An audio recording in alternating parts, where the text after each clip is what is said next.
All right, y'all. So basically, I wanted to talk a little bit about intuitive eating versus a conventional style of dieting. Now, I'll start with the conventional style of dieting, which is probably what you're most familiar with.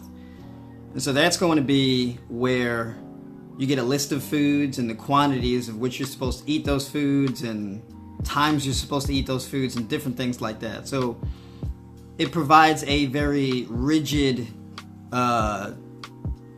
plan, so to speak, as far as for how you eat, and you follow that plan systematically and consistently throughout the week. Now, in order to really adhere to something like this for long term, you have to have a lot of discipline to do it. You have to have the drive to do it, and your lifestyle has to facilitate it. And so this is a big struggle for a lot of people because if you have an eating disorder, if you have a very hectic schedule, if you have limited food options, if you have issues with cravings, if you stress issues and things like that, and your lifestyle is just very inconsistent, you may not be in a position to actually adhere to a rigid diet plan. And so then the other side of the coin is intuitive eating. Now, intuitive eating basically throws all the rules out of the window. You eat until you're full, and when you feel hungry, you eat, right? There's no strict adherence to specific guidelines, right? If you feel hungry, then you eat. If you're full, then you don't eat. And there's no counting calories. There's no tracking macros. There's no tracking foods and things like that, right? And this is kind of mostly what people do, but the difference is that intuitive eating is more of a mindful way of eating. This is where you really develop a sense of connection to how certain foods make you feel. Whereas if you eat enough of a specific type of food, you will feel a certain way. And when you don't eat that food, how you feel, right? And so it's a little bit of trial and error, but you develop something that's more consistent, and you really learn how to communicate your head with your belly, so to speak. And so what I like to do is I like to do something in between with this, where there is a diet plan, but then there's also an intuitive process as well. And so what I do is I do something in between where we eat according to specific guidelines. But these guidelines are very loose, very customizable, very fluid.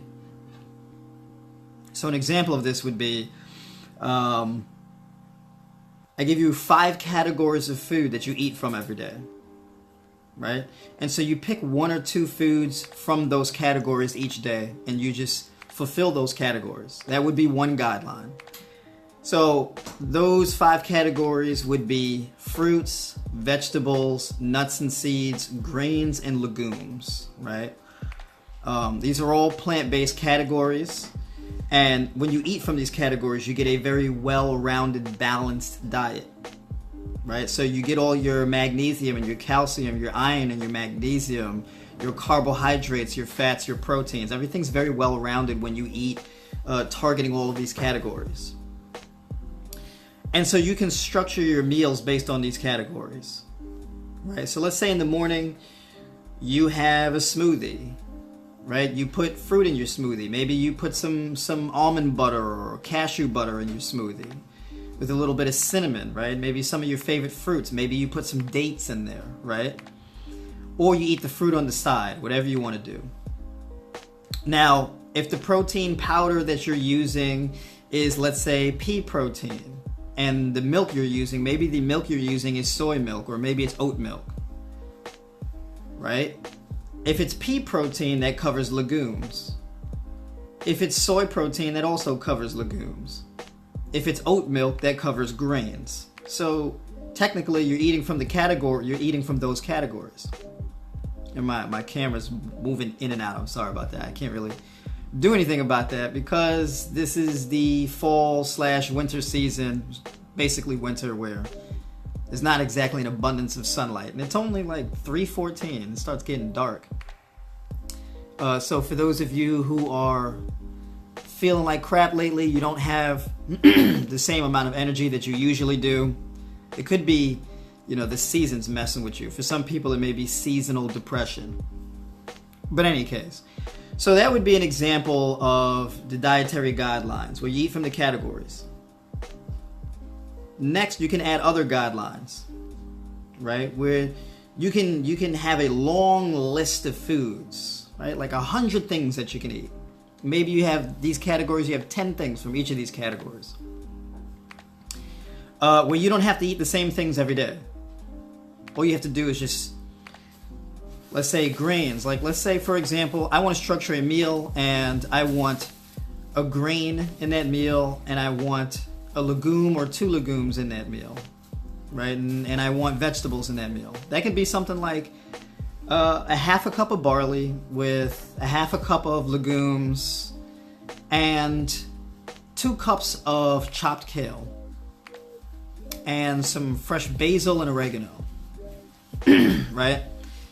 And so I can cook that meal where I cook the legumes and the grains first, and then I add the greens second. And I can chop up raw onions and all that type of stuff, and raw onions is also a vegetable, right? If I put diced tomatoes or things like that, or I put tomatoes in a blender and I make my own tomato sauce, that's also technically, tomatoes are fruit, right? And seasonings like oregano and basil and stuff, fresh or not, is a seasoning, but it also is vegetable. So then you basically end up getting technically fruit, vegetables, grains, and legumes in that meal, right? So this is just a way of structuring your meals like that. Now, as far as like in between that intuitive eating and a meal structure, let's say in order for you to consistently drop body fat, you may need to eat, let's say, 2,100 calories a day, right? For some people, maybe it's 1,800 or 1,900. So you target that number every day. Now, if you're not well experienced on knowing what it feels like to eat that amount consistently, well, then I would say to track your calories, right? And the reason why I say that is because in order for you to intuitively eat in a way where you can effectively create a body transformation, you have to know some type of numbers, right? Now, you can know no numbers and just want to eat for health and wellness, and if that's the case, then you don't really need to track your calories. But if you're trying to cut body fat or you're trying to build muscle in an optimal way, now you're going to need to hone in on the numbers a little bit more. Right? So you're going to need to know how much protein you need. You're going to need to know how many calories you need and things like that. So my advice is to use an app like MyFitnessPal or Chronometer and just plug your foods in there that you're going to eat for the day. And see what that comes out to. And so when you do this over time, when you do this over, days, weeks, months, and even a year, you're going to know what certain foods average out to, right? You're going to know that in 2 cups of chopped fresh kale, there's roughly 4 to 6 grams of protein. If you're used to plugging in spinach or whatever the case is into Chronometer, you're going to know that you're getting a really hefty amount of magnesium, right? If you eat, a cup and a half to a cup of chickpeas every day, you're going to know that you're getting a lot of manganese from those chickpeas. And if you track a half a cup of lentils, you're going to know that a half a cup of green lentils is approximately 24 to 26 grams of protein. And you'll know that off the top of your head. And so now, when you start to become very familiar with different foods, you know that a block of tofu that's a 15-ounce pack or a 16-ounce pack, if you cut it in half, you're going to get roughly 25 to 27 grams of protein. When you track consistently and you know what these foods come out to, then you can intuitively just pick foods and eyeball foods and different things and know what you're getting. But this is trial and error. It takes practice, right? Because a big part of intuitive eating to do it effectively is you have to know how certain foods make you feel, and you have to know what certain foods come out to as far as calories, carbs, fats, protein, and micronutrients, right? So these type of things take time. But when you're new to getting your diet in check, when you're new to revolutionizing your diet, and you're having a difficult time tracking your food and developing these habits, I would say lean more towards intuitive eating, where you eat however much you want, but the quality of the foods you eat is really good. This is another way. This is actually very effective for dropping body fat and feeling better and things like that. Like for me personally, I eat anywhere from 2 to 4 cups of greens a day. Now, I know that I feel much better when I eat those veggies versus when I don't. I know how much faster I recover from my training when I do eat those greens versus when I don't. Right? I know that before I train, if I eat 2 kiwis, I feel amazing and my performance is much better versus when I don't. And so you can do on and off and test and see, well, how much does this food really impact me? How much does this food really impact my performance and my recovery? Right? And so with intuitive eating, right, there's a certain level of intelligence, right? It doesn't mean that you just because you don't track calories doesn't mean that you just don't care whatever you're putting in your mouth, right? You're just more tactful when it comes to the quality. So since you're not putting restraints on the quantity and you just eat till you're full, then you want to put an emphasis on the quality. So for example, rather than eating, let's say, 6 Oreo cookies because you just feel like having Oreos because you want something sweet, instead what you can do is you can have 4 tablespoons of peanut butter, a handful of dates, and a banana. Now, the 4 tablespoons of peanut butter with the dates and the banana, even though that may even be more calorie dense than the Oreos, but it's way more nutritious than the Oreos. So at least if you're gonna, eat a sugary food because you're just having a craving, rather than having cake and cookies, have some whole foods that are natural, have natural sugars, right? Kiwis loaded with sugar, grapefruit's loaded with sugar, right? Grapes are loaded with sugar. So if you want sugar, then you may want to lean towards those kind of things. And if you want sugar and fat together, we'll have nuts, right? Peanut butter is great because peanut butter is loaded with fat. So if you have peanut butter and then you have fruit together, then guess what? You're now able to use those foods to feel satiated and be able to address those cravings for fat and sugar. Right? And then if you feel you want something salty, maybe eat seaweed. And then what you can do is you can eat seaweed and then mix that with something that has like maybe a Cajun kind of seasoning or something. And this is just an example. And so you're able to address your cravings and you're able to feel satiated in regards to those cravings, but you're just making better food choices. You're not really controlling how much you eat, you're just making better choices as to what you eat. Now, if you're trying to drop body fat and things like that, and you see that, well, the intuitive eating is not really working for me, maybe perhaps I'm eating too much. Well, maybe instead of having the 4 tablespoons of peanut butter, maybe you just drop that down to 3 or 2 tablespoons of peanut butter. Instead of eating the full banana, maybe you just eat half of it. You just make these little tiny changes and just see how you feel. And in particular, this kind of approach allows you to develop a healthy relationship with food. Because statistically, the people who struggle with dropping body fat the most are under eating, right? Throughout the 10 plus years of coaching, now 13 years of coaching, you see some of the most overweight people and you look at their diet. What did you eat today? What have you been eating all week? They eat one big meal, but they don't really eat too much throughout the day. So I can't tell you how many people, they're like 180 pounds, 5'2", 200 plus pounds, nearly 300 pounds.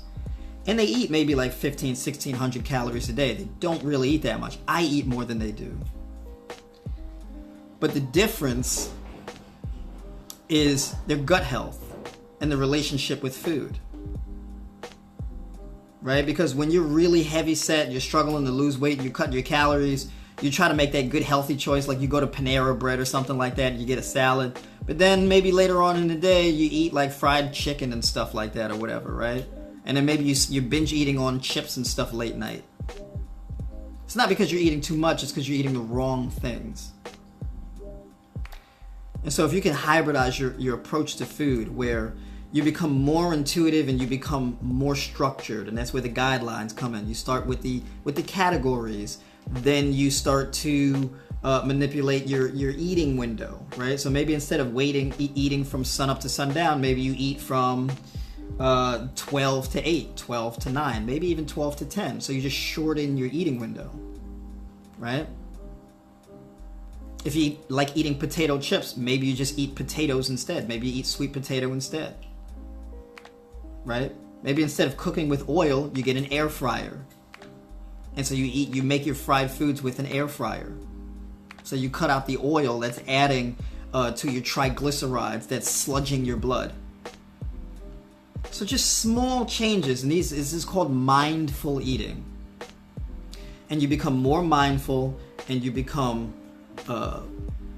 more intelligent with your meal structure. And then you start to track your eating habits. How many calories is this? How many grams of protein is this? Fat and carbs, etc. What's a good source of magnesium? Magnesium is good for recovering from muscle soreness. Calcium is good for recovering from muscle soreness. Maybe I want to introduce more of those foods that are high in those things into my diet. So the number one goal when you're trying to get your diet together and you're trying to be more intuitive about your eating is you need to learn more about food, and you need to learn more about how food makes you feel. And when your body feels a certain way, you got to learn what you need when you feel that way.